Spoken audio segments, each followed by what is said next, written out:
भुजगशयनं पद्मनाभं सुरेशं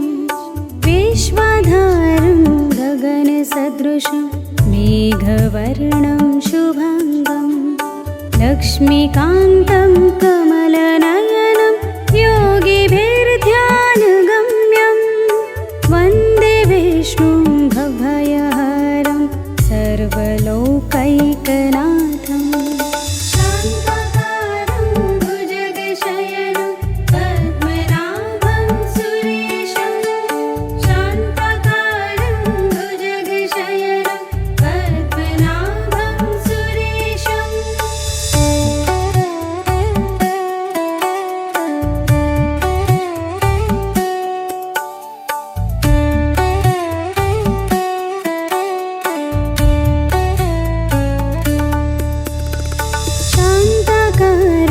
भुजगशयनं पद्मनाभं सुरेशं विश्वाधारं गगनसदृशं मेघवर्णं शुभाङ्गं लक्ष्मीकान्तं कमलनयनं योगिभिर्ध्यानगम्यं वन्दे विष्णुं भवभयहरं सर्वलोकैकनाथम्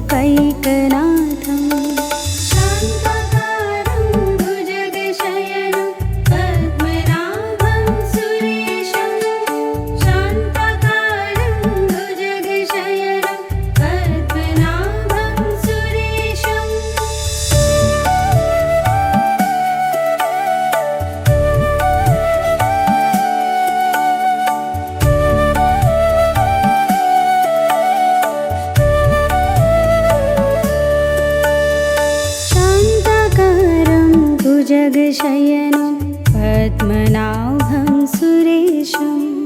विश्वाधारं गगनसदृशं मेघवर्णं शुभाङ्गं लक्ष्मीकान्तं कमलनयनं योगिभिर्ध्यानगम्यं वन्दे विष्णुं भवभयहरं सर्वलोकैकनाथम्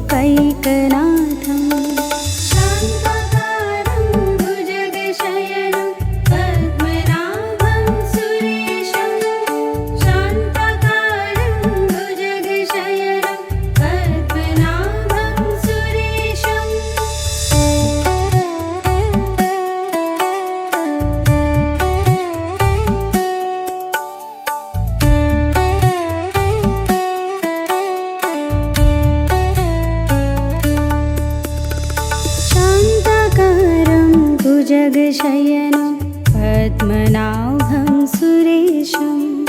विश्वाधारं गगनसदृशं मेघवर्णं शुभाङ्गं लक्ष्मीकान्तं कमलनयनं योगिभिर्ध्यानगम्यं वन्दे विष्णुं भवभयहरं सर्वलोकैकनाथम्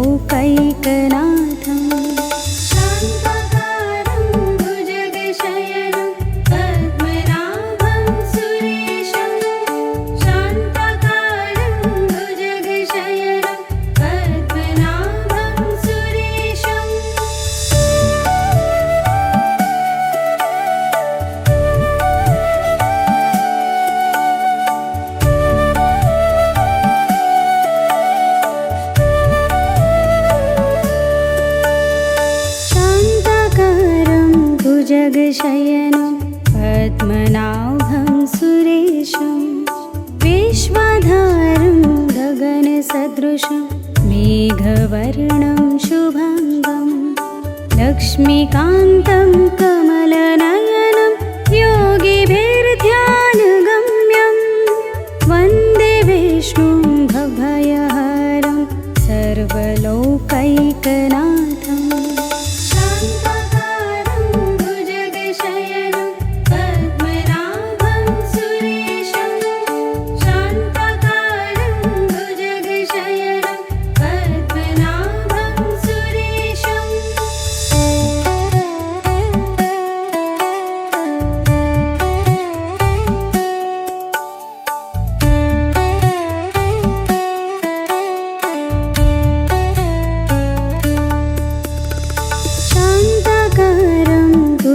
भुजगशयनं पद्मनाभं सुरेशं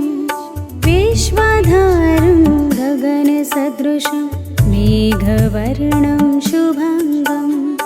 लक्ष्मीकान्तं कमलनयनं योगिभिर्ध्यानगम्यं वन्दे विष्णुं भवभयहरं सर्वलोकैकनाथम्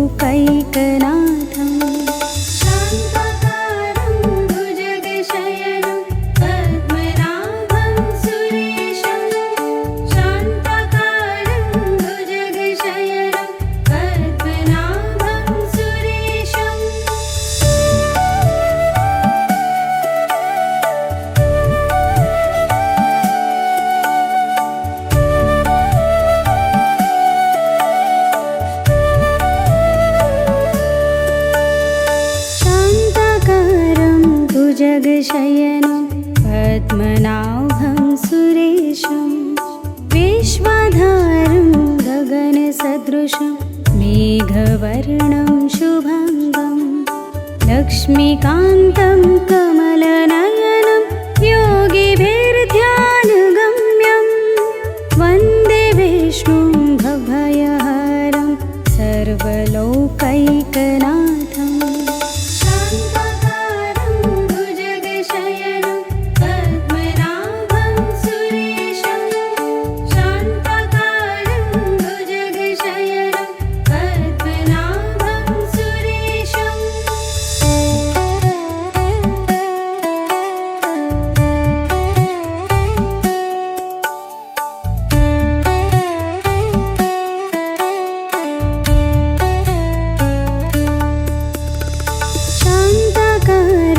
भुजगशयनं पद्मनाभं सुरेशं विश्वाधारं गगनसदृशं मेघवर्णं शुभाङ्गं लक्ष्मीकान्तं कमलनयनं योगिभिर्ध्यानगम्यं वन्दे विष्णुं भवभयहरं सर्वलोकैकनाथम्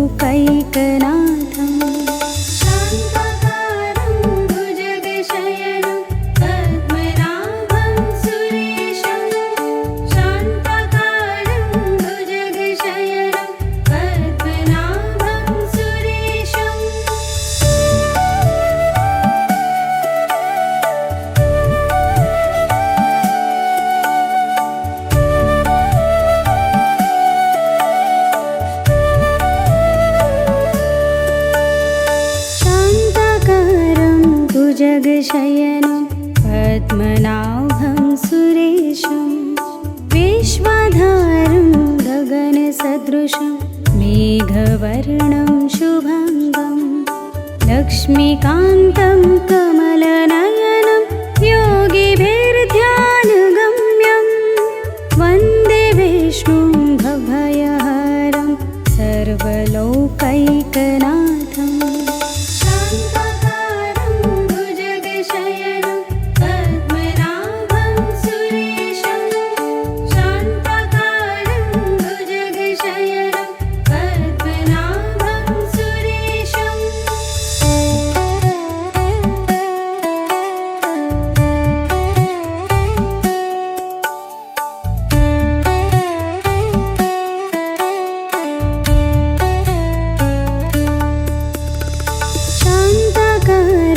भुजगशयनं पद्मनाभं सुरेशं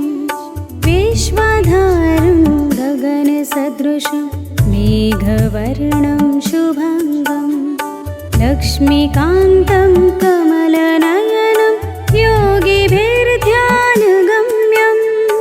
वन्दे विष्णुं भवभयहरं सर्वलोकैकनाथम्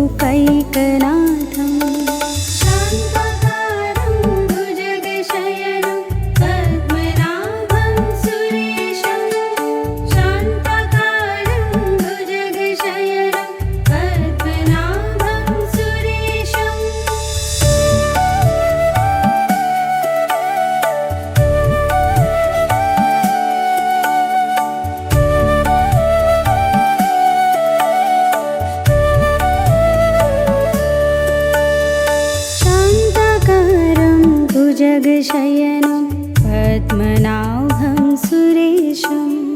विश्वाधारं गगनसदृशं मेघवर्णं शुभाङ्गं लक्ष्मीकान्तं कमलनयनं योगिभिर्ध्यानगम्यं वन्दे विष्णुं भवभयहरं सर्वलोकैकनाथम्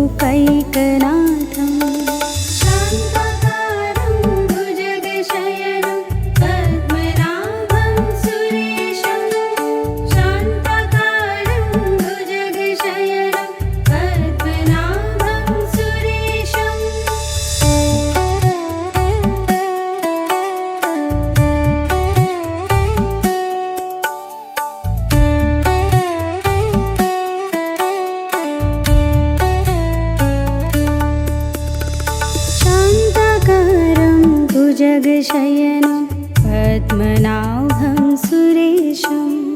विश्वाधारं गगनसदृशं मेघवर्णं शुभाङ्गं लक्ष्मीकान्तं कमलनयनं योगिभिर्ध्यानगम्यं वन्दे विष्णुं भवभयहरं सर्वलोकैकनाथम्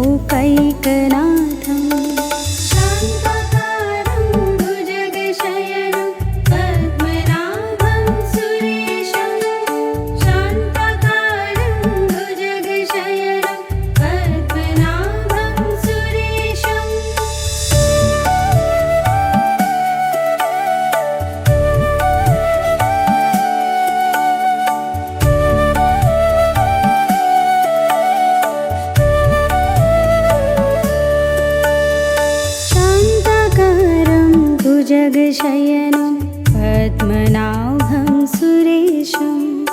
विश्वाधारं गगनसदृशं मेघवर्णं शुभाङ्गं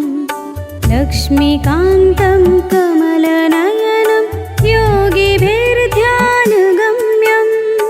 वन्दे विष्णुं भवभयहरं सर्वलोकैकनाथम्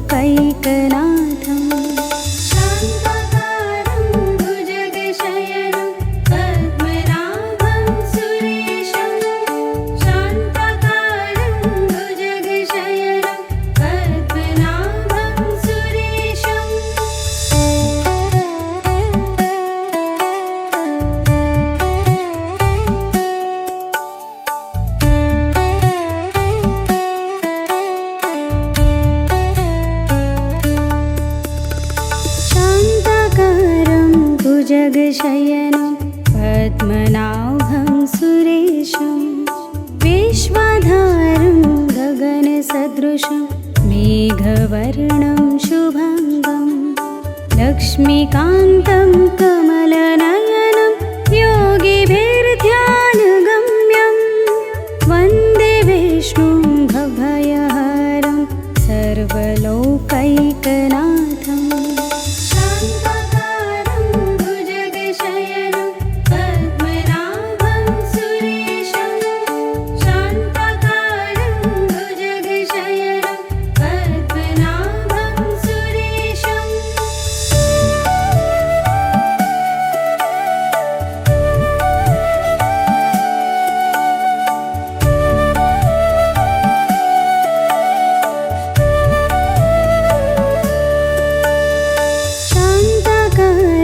भुजगशयनं पद्मनाभं सुरेशं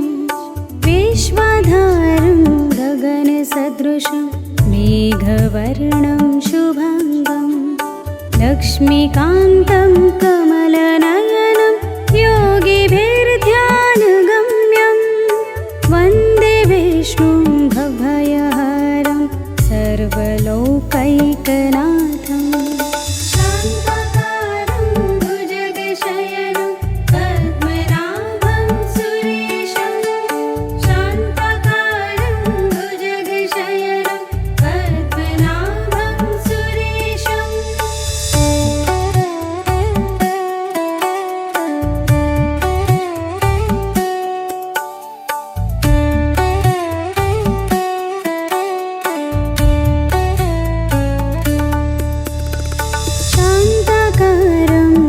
भुजगशयनं पद्मनाभं सुरेशं विश्वाधारं गगनसदृशं मेघवर्णं शुभाङ्गं लक्ष्मीकान्तं कमलनयनं योगिभिर्ध्यानगम्यं वन्दे विष्णुं भवभयहरं सर्वलोकैकनाथम्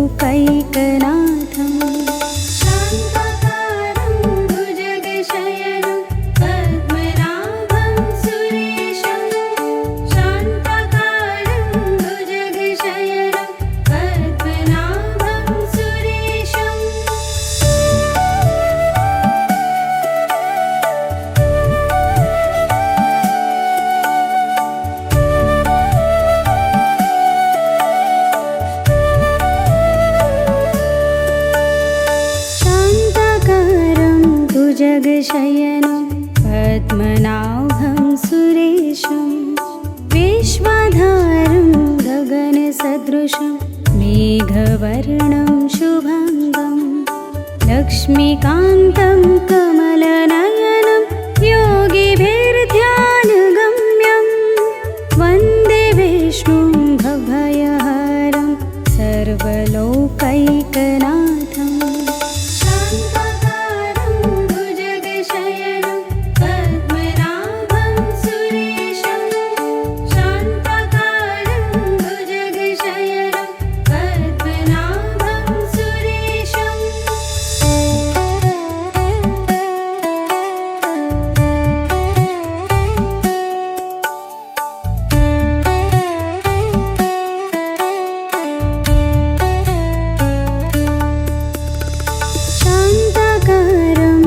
जगशयनं पद्मनाभं सुरेशं विश्वाधारं गगनसदृशं मेघवर्णं शुभाङ्गं लक्ष्मीकान्तं कमलनयनं योगिभिर्ध्यानगम्यं वन्दे विष्णुं भवभयहरं सर्वलोकैकनाथम्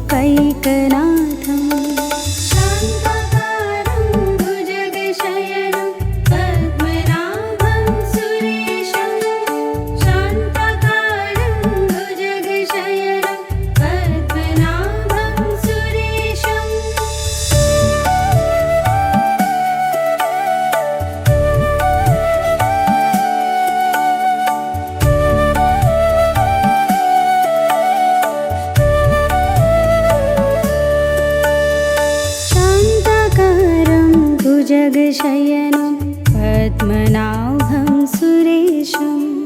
विश्वाधारं गगनसदृशं मेघवर्णं शुभाङ्गं लक्ष्मीकान्तं कमलनयनं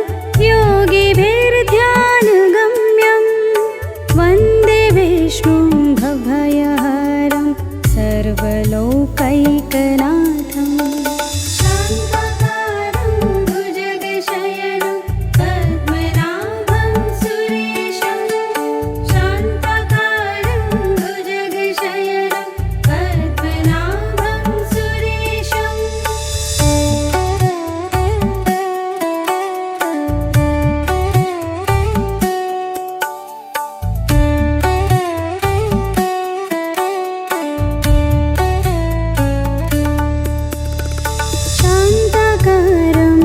जगशयनं पद्मनाभं सुरेशं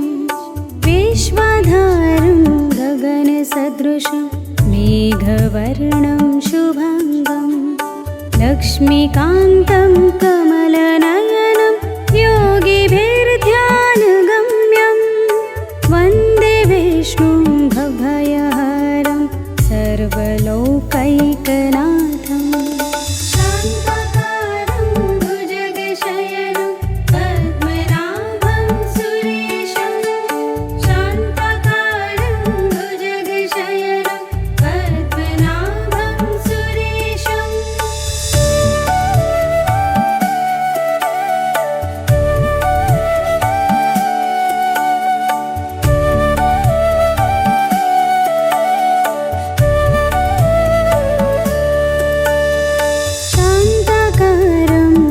जगशयनं पद्मनाभं सुरेशं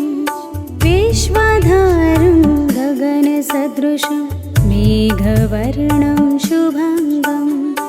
लक्ष्मीकान्तं कमलनयनं योगिभिर्ध्यानगम्यं वन्दे विष्णुं भवभयहरं सर्वलोकैकनाथं